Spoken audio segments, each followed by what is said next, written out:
Welcome to this new episode of Virtuos Codev Blueprint. So, in this episode, I have the huge pleasure to welcome not one but two studios. One studio from Virtuos, Black Shamrock, and also Treehouse Games working on Voyagers of Nera.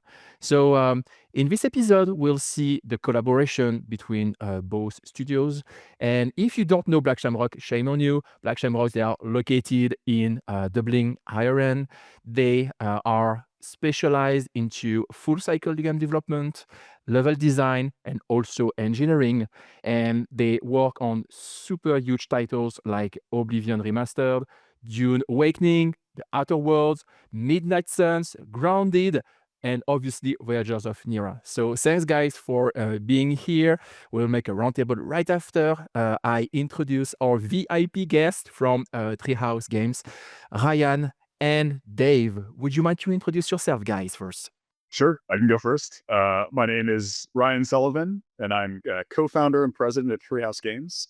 And I had the privilege of working as game director on our first game, Voyagers of Nera, which is out in early access right now on Steam. Voyagers of Nera is a co-op survival crafting game set in a magical ocean world filled with lost spirits, deadly creatures, and most importantly, your friends. I'm Dave Lay. I'm the technical director on Voyagers of Nera.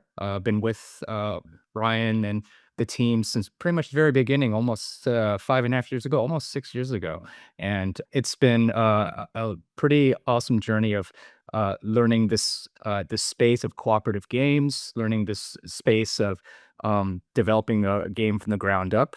And obviously, you guys helped out with part of that journey. So it's been really great. Great. Thanks for your introduction, guys. So now I would like my dear colleagues from Black Shamrock to introduce themselves. So should we start with Ben? Yeah, sure. Going ahead. Hello, I am Ben Guiden. I'm a lead software engineer here at Black Shamrock, coming up to my 7th year soon, I think. And of the games that Ludovic mentioned, I've worked on the Outer Worlds and Oblivion Remaster, and obviously Voyagers and Nera then as well. Most of my career has been basically gameplay programming in Unreal Engine, so everything from like NPC AI to character movement, multiplayer ability systems, things like that. And specifically on Voyagers and Nera, I was helping out with implementing boat movement over multiplayer. And then the cosmetic system and UI, and then some minor combat stuff as well. Yeah, happy to be here. Cool. Thank you, Ben. What about Massimo? Can you introduce yourself?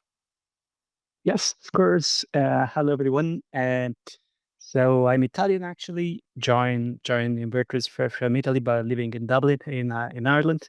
I joined Virtus pretty much the same time as Ben, almost 7 years ago. Coming from the publishing industry and having a chance to work on so many different projects. I think in 6 years, worked on something like 15 or 16 projects. So I had a lot of fun. Here I am to chat about Voyages on Nera. Cool. So welcome, Massimo. Philippe, what about you? Hi, I'm Philip Cass. I'm an engineer at Black Shamrock. So I've been in the game industry for over 10 years. I got my start on Facebook games when those were a thing, moved on to mobile games, and eventually ended up in Black Shamrock working on PC games and console games and all that sort of stuff. So I'm coming up to my 2nd year in Black Shamrock. So worked on some very, very interesting projects, including Voyages in Nera. And yeah, happy to talk about the game. Cool. So yeah, before we crack on with some of the questions, I'm super curious about the collaboration. I just wanted to highlight, let's say, the main, let's say, features that Black Shamrock work on Voyagers of Nera for Treehouse game. So we're going to talk about server-client synchronization, complex physics, and modular systems. So before we crack on into these topics, I would like to ask first, a question to you, Ryan, about the collaboration between Treehouse and Black Shamrock, and about integrating our team to your team. How did it work? Yeah. So first of all, we were a really small team and we needed help. And so we were looking for a co-development partner that could come in, plug into our systems and help expand what we could do. And so very early on, we were, talking to a bunch of different potential partners and we heard about Virtuos. And one thing that was amazing about working with them is they were able to like seamlessly plug into our process and required very little management on our side. So they got in, there was not a lengthy onboarding period. We were able to assign them big, like gameplay critical features, like a multiplayer boat, like the character creator. And then from like day one, they were like giving us updates and, making incredible progress. And these are the things that our team either had struggled with for many months or just simply didn't have the bandwidth to do on our own. And so it was, an incredible partnership because they came in, they let us do things we couldn't otherwise. They did it to a very high level of quality. They tested their work, and then we were able to ship them and build on top of them. Cool. Do you want to add something on that, Dave? Yeah, I believe that our team really values agency and autonomy. So what we didn't want was some new devs who constantly needed to check in with us and with every step of every decision, and they couldn't make any kind of forward progress because they didn't have enough courage enough to take the next step on making a big decision on something that would change the direction of a solution. And I think we really worked out a great relationship where we gave the folks enough space to say, "Hey, make the call here. You guys are intelligent and smart, and you can make good solutions. Just keep us in the loop. Make sure that's sustainable. We'll come together and talk about any kind of decisions that might affect the rest of the team working on very closely related things." And it all worked out very well. There was very little friction when it came to bringing stuff together, and I think that's a great collaboration in my mind. Yeah.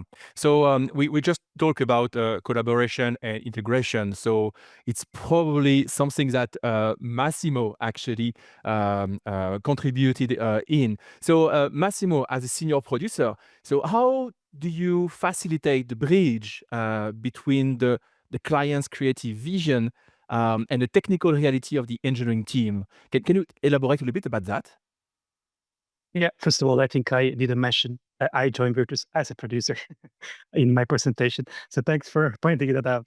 But yes, I was the senior producer for this project. How did I facilitate that bridge? Well, first of all, I have to say Treehouse Games came with pretty good documentation. We knew exactly what they were looking for, and they were, well, maybe I can do it.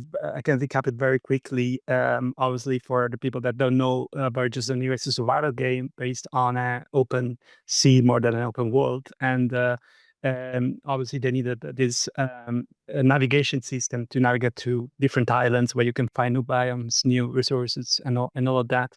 Plus, it's a multiplayer game, so this boat needs to be worked on by activated by multiple players. Somebody would take, the speed control. Somebody would take the steering. There is also a mystical shield that protects you from dangerous fogs and all that. So there is a lot of cooperation. And on top of that, players can also do fun things while people drive the boats, and they can surf around and do a lot of other stuff. So this was pretty good. They gave us also a bunch of references, I remember, from different games that had similar features, like some Genshin Impact, Sea of Thieves, and Valheim. Like they gave us pretty good number of references. So, and then we had kickoff meetings, of course, where we basically could clarify we had pretty good in mind what they wanted. But then from a production standpoint, there are a few things we just set up to make sure, we don't steer away from that vision. Well, communication, since Ryan actually mentioned already, is one of those pillars that we like to set up with every client. And sometimes it sounds obvious, but with some clients, it's actually hard to set up properly because the clients often are very busy, don't have time for a proper dive into kickoff meetings or and things like this. But yeah, Treehouse Games always give importance to that, and they were pretty open to, if we had questions, not wait for the next. If it was important, try to get things basically clarified on the spot on the day. it was a delicate communication setup because we were in Ireland, they were in California. And so if we were blocked for whatever reason, there was a higher risk on remaining blocked for an entire day. And but then again, I think they went the extra mile and always kept an eye if we really needed help to get unlocked on something, and even answering questions of their working hours sometimes. So I really appreciated that. We barely had issues in the end, and despite time difference, everything went pretty smooth. And I would say the second pillar, like to set up, is center showing our progression and sort of tracking the progress and showing it off. I think something that Ryan proposed that worked very well, and we also do it in some projects, was that we were showing our work on a weekly basis, like literally every individual engineer was showing what they did for the previous week. And I think that was great. We were getting immediate feedback. If we were driving away from vision, we would get some, hints here and there. And also, it was a bonding moment because everyone in the team was able to speak out and talk clearly to the client without too many midmans, basically. Yeah, I think that was great. And then the playtesting, we had like I like to set up weekly playtest sessions on my projects. It's something we do in Virtuos anyway, and they're useful to, first of all, to get familiar with what we're working on with the game and all, but also to test what we've been just implementing. So getting fresh eyes, everybody look at what Ben has implemented and trying it together. And then at some point we kind of expanded this. We also organized this playtest together with Treehouse, also for stress tests. Really, we recorded them, and we also broken down into, we could get much more feedback in those sessions, and we could get into a bit more polishing and fresh eye feedback, kind of UX skills videos. But yeah, no, that was pretty much what we set up on a production level. Yeah, thank you for that, Massimo. What I hear from you is collaboration, communication, adaptation, also in a way, testing, bringing also the expertise and experience of the team. And this is something that you also mentioned earlier, Dave, is that you didn't want actually a team that will wait for something to get approved to move on, or to suggest or to push a little bit the extra step in a way. So it's super interesting from the producer view how it was set up. So now let's get a little bit into the granularity of the work of the team. So I would like to talk about the multiplayer board gameplay, the physics, and networking. So, Ben, what were the biggest challenges to implementing fast and smooth board movement in a large multiplayer game and using actually Unreal Engine 5? Yeah, I could talk about like multiplayer challenges for hours probably, so I'll try not to. I'm sure Dave knows a lot about that as well. That like games are difficult to program on a good day before you have to worry about multiplayer. So obviously there's the typical challenges of just like bad and inconsistent network, latency and packet loss between like multiple players. Like if you have bad latency, that's like the physical time delay between players getting each other's like character location data and stuff like that. That can manifest into your racing game as two players thinking that they're both in first place, or glitchy physics and things like that. And then there's things like packet loss, which is kind of just where, you've sent your data over the network and the literal data itself like gets lost on the way. And so that can cause like lagging and stuttering and what people sometimes call like rubber banding, where their characters are like jumping around. So like that's tough to deal with any multiplayer game, but specifically on Voyagers and Nera, when you have like 10 players all running around and jumping on a boat that's going like 80 kilometers an hour, and one player steering the boat and the other person's like accelerating or decelerating the speed of the boat, it starts to really like fall apart. And that was very obvious in our like early stress tests. Like even with like a 10 gigabit per second fiber connection directly to your best friend's house, if he lives at the other side of the country, there's like a 50 millisecond delay that you can't avoid. I mean, like that's basically like the speed of light that you're bounded by. So 50 millisecond delay might not cause like might not be a perceivable issue if your characters are just walking around on land. But if you're moving on like a 80 km/h boat, 50 milliseconds might mean the difference of your friend's character looking like they're 1 meter behind yours, and 1 meter is could mean that they're flowing off the back of the boat, or it could mean that you can't even like interact with them if you know you want to jump on their head or something like that. And that's like the best case scenario. The real world case is that you know, you don't receive other players' locations data or server data like every frame. You only receive them every second or third frame, and so the latency is even larger than that. And then there's networking spikes and stuff like that. And so, like stuttering and gaps and rubber banding was like a really, really big issue. Like in particular with Voyagers and Nera. And yeah, I think it'd be an issue with the likes of like racing games and stuff like that. It was also like really bad as well because the players you want them to be able to run around on the ship smoothly as if they're running around on land. And if the network data that's come from the server is a little bit laggy, then the boat is stuttering. That screws up like the physics of the character walking around.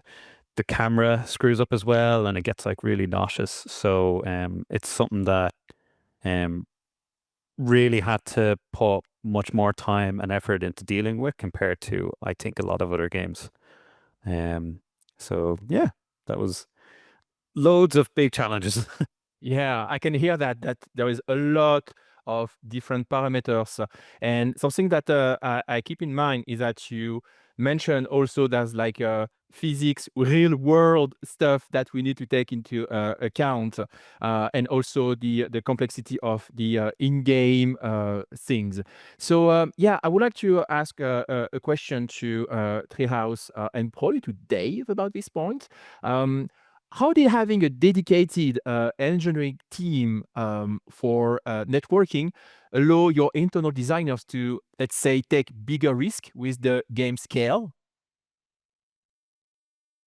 Yeah, I believe that when it comes to engineering and designers, we want to let them do what they're really strong at. So it would be pretty challenging for designers if every single time they want to make a change, add a new feature, and do something creatively difficult, if they had to think of all the technical ramifications of doing that. If we're talking about designing a boat for multiplayer and having them think, how am I going to get my packet across the wire? That doesn't really make sense. It's not their expertise. And also it's they need to really hone in on finding the fun and just relieving them of that burden. That's part of the engineering challenge. But on top of that, making sure the engineering team is really set up to enable, right? So give the designers the space and the tools so that they can be creative, so that they're not constrained by the limits of replication, the engine, or whatever technical design choices we have. So that relationship it's really important, and I think you guys did a really great job of giving us answers and options to what we wanted to hit as especially from the design perspective. We set out a design goal, and rather than say this is really tough or we got to refactor everything, we got to undo some tech or design decisions that we made in the past, just roll with it and see if we can all make it happen, add some new tools, add some new functionality that can bring the game vision to life. So yeah, it's teamwork, right? So we put our strengths together and we come up with something great at the end.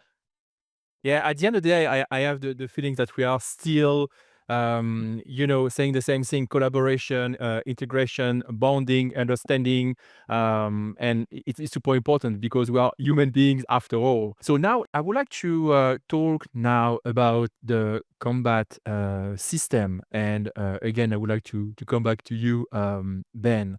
So beyond the boats, you also work on synchronization for combat. So how difficult was it to ensure that the projectile arcs remain perfectly synced across the network so that dodging feels fair and rewarding for every player?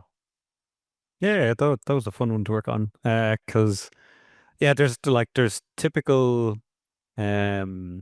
ways that like ballistics and projectiles are typically implemented. There's normally like hit scan methods, which are like instant ray cast to check if you hit something. That's probably more with like guns and stuff. But then there's like the physics approach where we were doing it with a spear in Voyagers of Nera, so the spear would have like a physical collider, and then you would kind of do the calculation for the physics movement and replicate their position and how that's affected by gravity over time. But when you do that physics-based approach, it doesn't really work well over multiplayer, especially with like fast movement. Pretty much for the same reasons as like the same difficulties that the boat went through. That if it's moving too quickly, then there's going to be disjoints with the latency and stuff like that. And ways of overcoming that generally, like interpolating the positions, so there's like more smoother transitions and filling in the gaps and things like that. That worked well for the boat, but it doesn't work well for the like projectiles, because physics corrections typically aren't as accurate from like a gameplay standpoint. So it's a lot harder for the player to predict when it's going to hit them, and it's much harder to dodge. And I think it was important as well for the designers to be able to tune it so that you could make the player feel like every time they dodged the spear, it was like a close call. So there was a bit more impact into it, I guess. So the way that we did that, instead of doing the physics-based approach, was to actually kind of replicate like the formula that the ballistic was following, as opposed to like the physics. So like the spear, it's just using like a typical parabola format to just simulate gravity. And so what we would do is we would just send to the server what time that we threw it at and from what location. And with those two things alone, it would be able to accurately predict every time exactly the trajectory of the spear. And so doing it that way meant that there didn't have to be any worry about physics and things like that.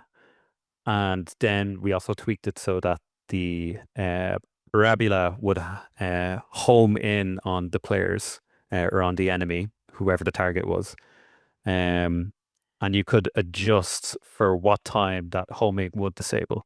So I think it might have been right up until the arc of the parabola that the spear was flying in, that it would like home in and always follow the player. And then when it got to that point, it would continue to land wherever the player was like half a second ago. And so even like under like bad network conditions, I think we were able to get it like projectiles coming from enemies feeling like much more exciting, I think. Yeah. So that's super interesting again, Ben, that all the explanations regarding the physics and also the synchronization to make sure that, well, an arrow flying is quite fast. It's stupid saying like that, but you need definitely to have the data to come to my, let's say, a PC when I'm playing the game, to feel that I'm really living into this fantastic world of Voyagers of Nera. So now I will ask my next question to you, Philippe. So During one of, let's say, the Mondays that we had with Treehouse Game, it was to focus on performance. So, as far as understood, you used how tools to analyze assets and integrated instance actors. So, how did this specifically remove, let's say, bottlenecks in the open world? Yeah, so like instance actors is the future name, and it's a pretty cool idea. It just kind of formalizes a lot of concepts that are pretty common in open world games and games in general. Like you've got pooling, like object pooling, imposters, streaming, and instance rendering, and it kind of just gathers all those concepts into a single feature, and it kind of integrates it pretty well into Unreal Engine as a whole, and it's all built on the back of Unreal Mass, which is this very, very performant way of programming within Unreal. So yeah, it kind of takes those features and just kind of brings it to you. And at the core of it, it converts things in the world into very, very optimized, lightweight kind of instances of these objects, like stuff like rocks, trees, bushes, all that sort of stuff, where normally in an Unreal game, those are things called actors, and they have their own life cycle and their own costs and all that sort of stuff. So it just kind of makes it look like they're there when they're just a kind of an optimized version of them. Thanks, Philip. We mentioned a little bit about the instance actors, which wasn't actually production ready at the time. How did you transition from expensive copies of resources like trees and rocks that you mentioned earlier to, let's say, cheap performant instances that allow for almost unlimited, let's say, draw distance? Yeah. So yeah, it was experimental when we started to transition to it. The project was already, the Voyagers of Nera was already using a kind of Genesis version of this called lightweight instances, which had been kind of sunset by Unreal. And that provided a really, really good kind of groundwork to kind of implement it. So with the idea of it being an open world game, there's lots of it's kind of a large landmass with lots of resources. It uses heavy use of PCG to kind of populate the game world with these resources. And when this is happening, they all kind of are instantiated as actors, these expensive actors we spoke about. And so actors have their own logic, their collision, life cycle events. And they just naturally become pretty resource heavy as people add on to them. They just become more expensive. And then you kind of, in an open world game, you multiply that by 10,000. You have 10,000 trees, 10,000 rocks, 10,000 interactable things that need to be there because people, like players, can interact with them. So what the instance actors feature does is that it takes these actors, it takes these resources, these game objects, however you want to call them, and converts them into what's called an instance static mesh, which is just a kind of a way of telling the graphics card, show this model 10,000 times. And a modern GPU is very, very good at that. It's very good at like rendering meshes and all that sort of stuff. We can do that with its eyes closed. So it takes that and converts that. And so what you have is what looks like an actor, but it's actually just a kind of visual. It has no logic, no life cycle, no nothing. It just is a representation of that. So thankfully, like the team at Treehouse, they kind of, I don't know if it was on purpose, but they kind of like made their ours with this in mind. So like all of it just kind of suited that. It was that static mesh, and they used like kind of graphics features like vertex movement to simulate the wave of a tree or a bush and stuff like that, which just kind of, it made it fit really, really well into this feature. So stuff like that, it made it a kind of a great drop-in replacement for actors. Yeah. Okay. That's super interesting that you could, provide your expertise and your experience on that field. So let's cover another topic or another question linked to this main topic. So in a multiplayer crafting game, resources have life cycles. What work was required to ensure these instance resources persisted and updated correctly for all players. Yeah, so this is where the interesting stuff happened. That's where we kind of like really kind of hit into the experimental nature of this sort of stuff, where it was kind of the feature was made for this specific kind of use case of just like you kind of approach an object and it becomes interactable, basically. But there was more kind of gameplay stuff that was required of it. For example, these resources, they had a timer. And eventually they would respawn. So you would interact with something or chop a tree down, and maybe a couple of hours later, it would come back. And it's kind of the if a yeah, like if a tree respawns in the woods, but there's no one to see it, does it really respawn? That sort of thing. If no one's around to kind of convert this into a real actor, how do you get that animation or that visual of that the tree is back when it's just a kind of a dummy representation of it? And that's where we kind of had to experiment a bit and kind of like add our own systems and stuff like that to the whole resource management. Basically, there was a resource management system that would kind of have these timers and would know exactly which kind of instance or graphic that needed to be updated, and so it would that would operate in the background on the kind of the game server, and then would message out to all the players and kind of dynamically update these static instant static meshes of like, this tree is back, this bush is back, and then like as you were like maybe on an island far away, you would just see these trees kind of like come back to life and respawn and all that sort of stuff, which is a cool visual of just like kind of give the idea of like there's this like living world. It's just because you're not there, stuff is happening. Okay, thanks again for all these insights. Let's move to another key feature that Black Shamrock work on Voyagers of Nera, which is the character customization. My next question is for Massimo. The character creator is definitely a cornerstone for player identity in Nera. From a production standpoint, how does Virtuos / Black Shamrock leverage experience across different IPs to recommend the right resources and technical approaches for a project like this? Yeah, sure. So maybe for this, I need to give a bit more context because as I mentioned earlier on, I happen to work on many different projects, and what happens there is producers are kind of in a privileged spot. They can see what people are doing on other projects, and they can see it on a high level because they obviously sometimes join with other producers' projects, or they maybe replace them if somebody is off or leaves, and some other times they are just basically the official producers for those projects. But also from hands-on point of view, because we really go into details on what's going on every project. So it happened that when we got the proposal to do this, I was just finishing another project that was implementing very similar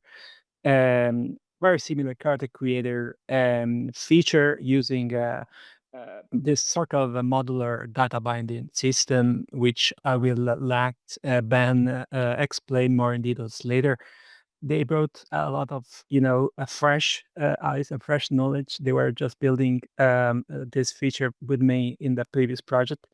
So those are chances that we can basically this is how we can basically leverage those things. The good thing is, thanks to that fresh experience, they were able to help Ben in building a very granular, detailed backlog that would include literally every step that was required to build the character creator, and obviously was not completely identical.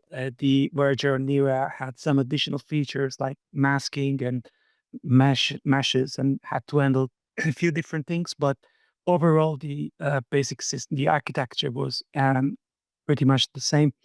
So that was that was basically how we could manage to get very good estimations and able to finish even I think a little bit ahead. So we were able to help on other things after that, like such as AI and combat and all things, small other things basically.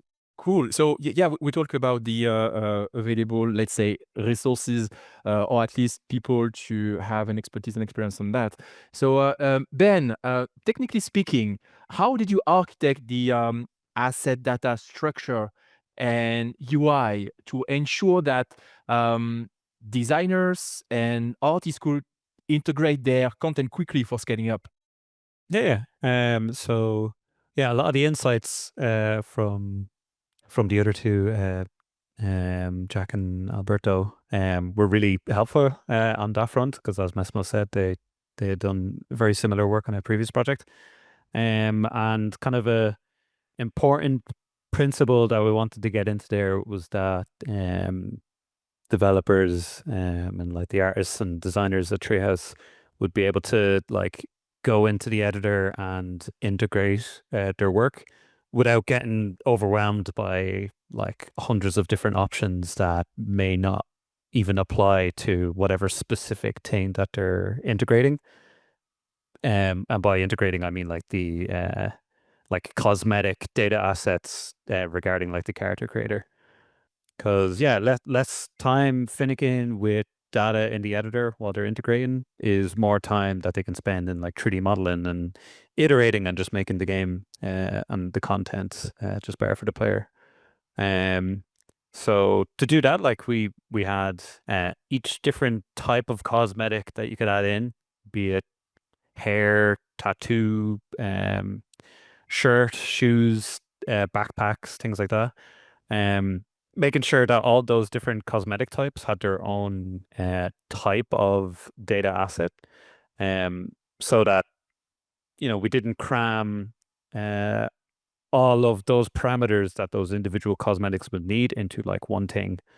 Like it doesn't make sense that a tattoo cosmetic has like a model parameter that you could input, or that I don't know, like facial structure cosmetic doesn't require like a color palette that you would insert into it. So we tried to do it in a way that was like semi-modular, at least on the coding side. So I think the structure was like pretty clean by the time that we finished it.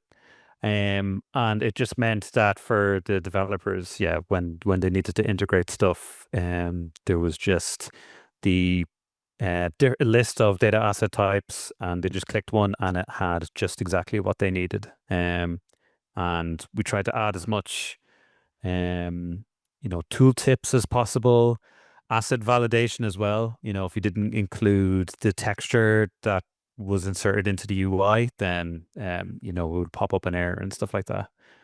And then on the UI side,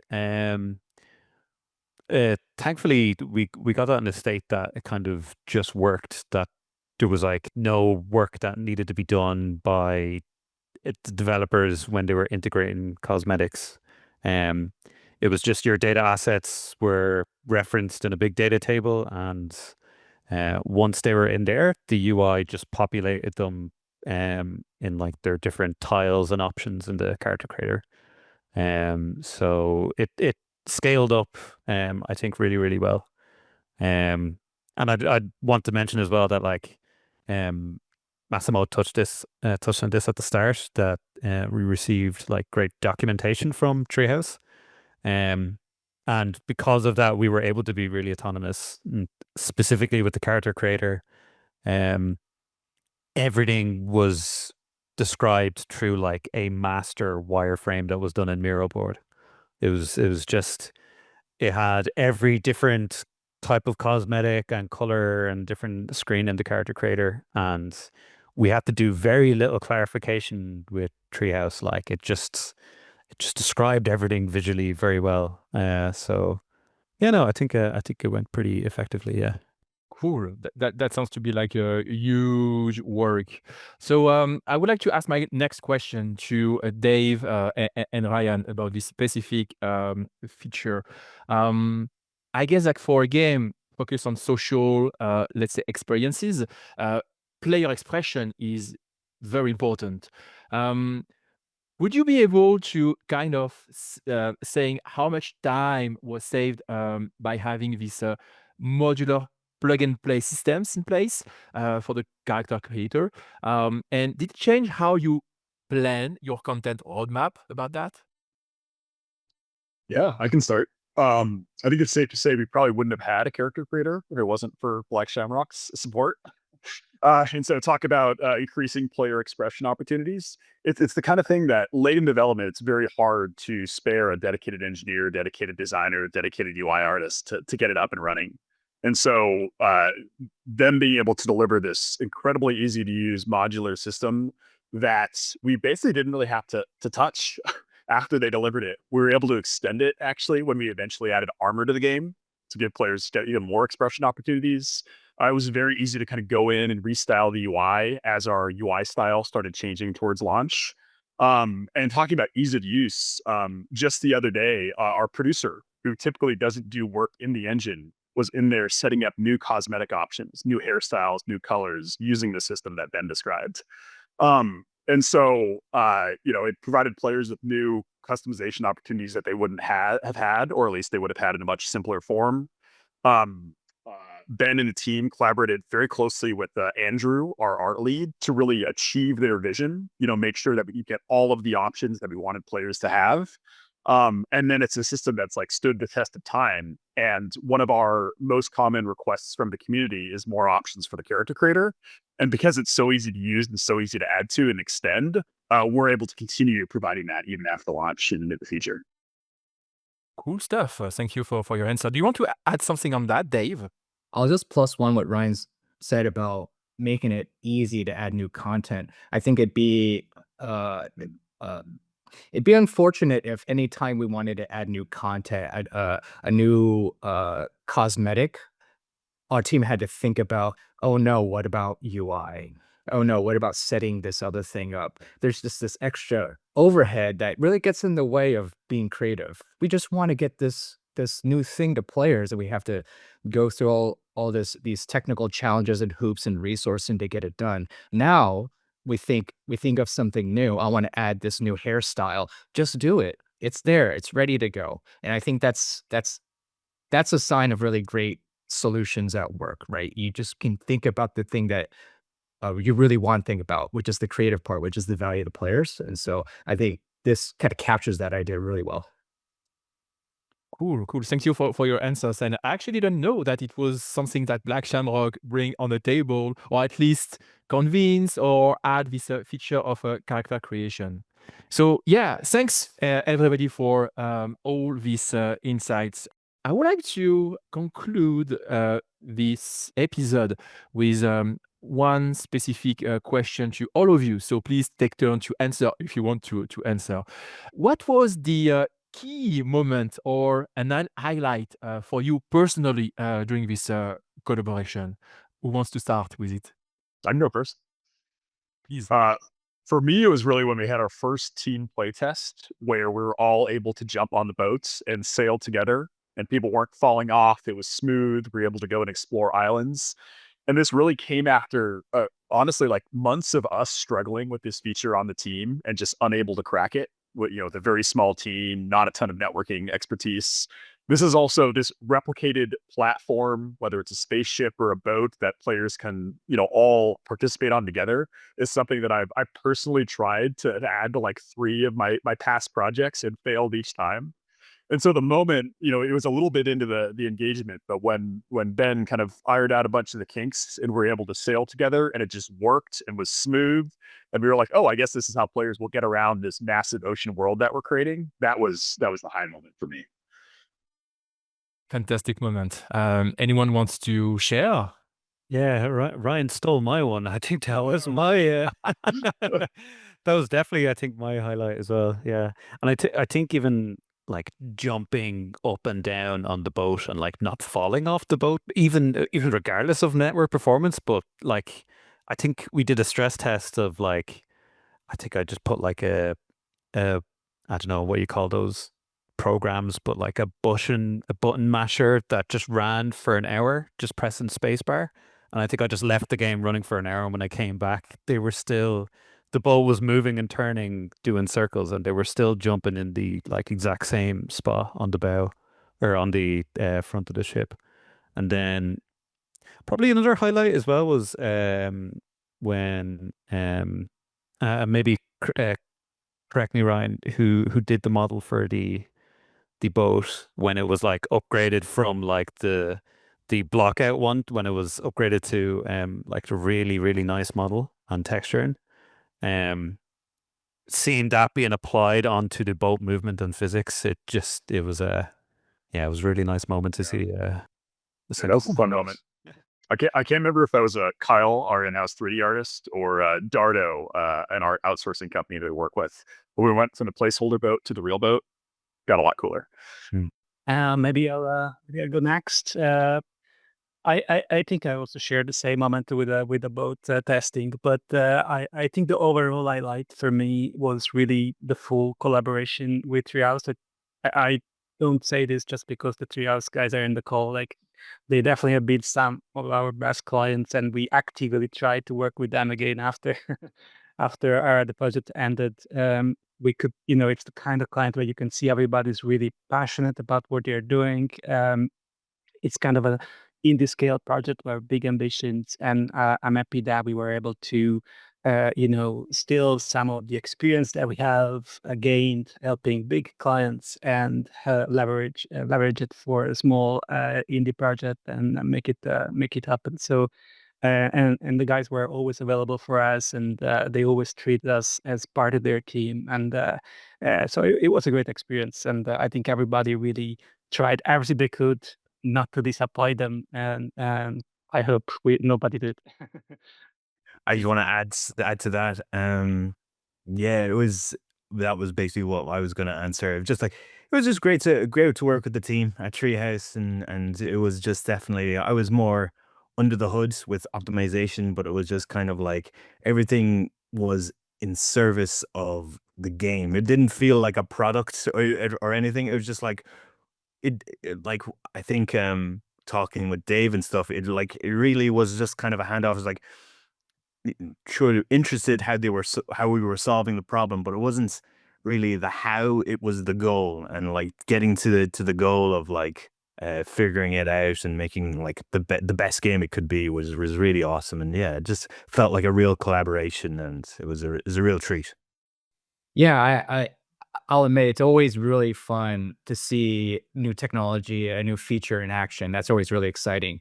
But I think the opposite is actually pretty interesting too, where good engineering will feel like magic, and sometimes you don't see it, and that's kind of the point.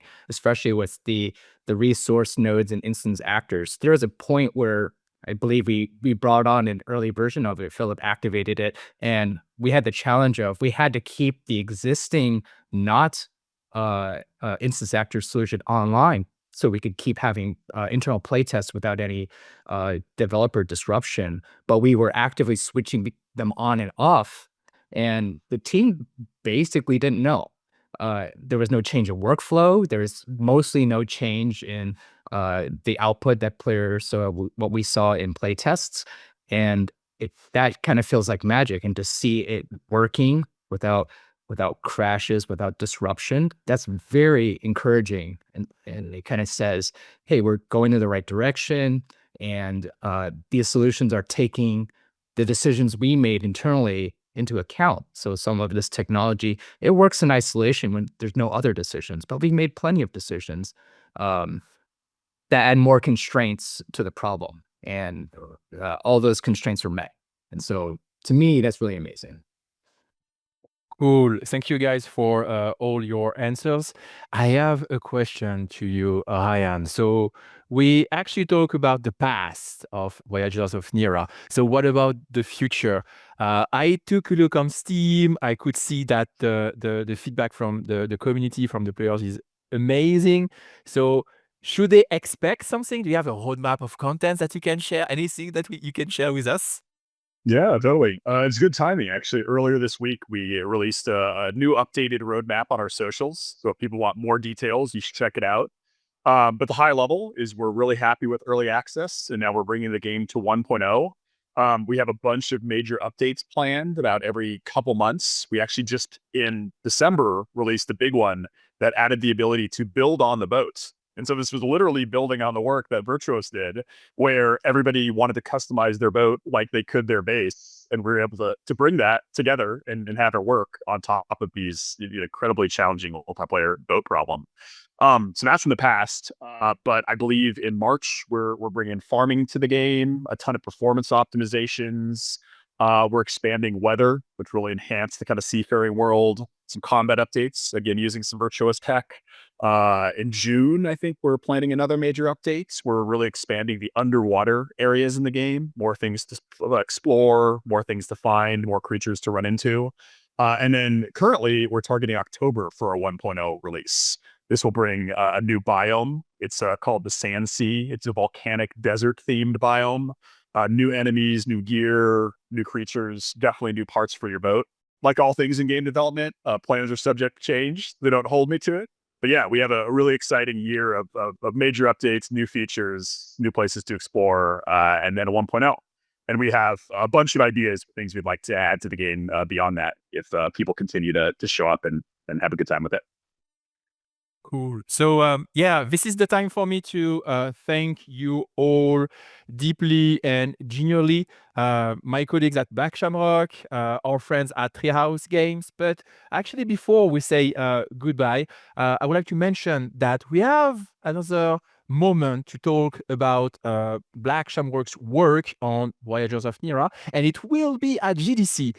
We'll have Owen O'Grady. He will have a talk about our work on the game. Smooth sailing using asset health metrics to optimize Voyagers of Nera. So probably in the description of this video, we're gonna send the link to attend if you're on site at GDC. If you're not, we'll try to find a way to have the video. So if you want to follow us on the different socials, please do. If you have any questions, if you want to follow also us for the next episode of the Virtuos Codev Blueprint, please feel free to ring the bell or to follow us on the socials. So again, guys, thank you for your time and maybe see each other soon. Bye-bye.